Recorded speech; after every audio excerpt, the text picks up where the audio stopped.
ఈ ఇద్దరు కూలీలు పని ముగించుకుని సాయంత్రం చికెన్ కడాయి తినడానికి కూర్చుంటారు.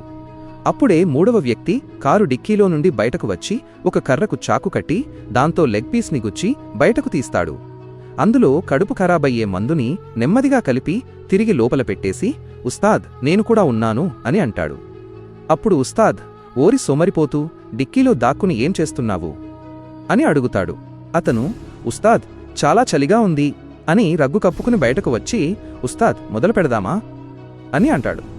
దానికి ఉస్తాద్, కొత్తిమీర ఏది? వెళ్ళి మీరిద్దరూ త్వరగా కొత్తిమీర తీసుకురండి అని పంపిస్తాడు.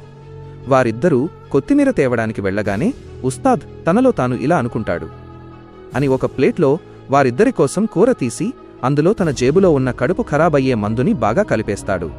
మరోవైపు ఆ ఇద్దరూ ఈరోజు ఉస్తాద్కు లెగ్ పీస్ తినడం బాగా ఖరీదు పడాలి అని అనుకుంటూ త్వరగా కొత్తిమీర కోయ్, లేదంటే ఉస్తాద్ కూర అంతా తినేస్తాడు అని మాట్లాడుకుంటారు. అటువైపు ఉస్తాద్, వీళ్లు వచ్చేలోపే నేను లెగ్ పీస్ తినేస్తాను అని తినడం మొదలు పెడతాడు. కాని వెంటనే మందు ప్రభావం చూపించడంతో అతను పరుగెత్తుకుంటూ శౌచాలయానికి వెళ్తాడు. తర్వాత వారు వచ్చి ఏం చేశారో చూసే ముందు, ఆగునైనా, నన్ను చూసి విస్మరించను, లేకపోతే నీకు చెడు సమయం వస్తుంది.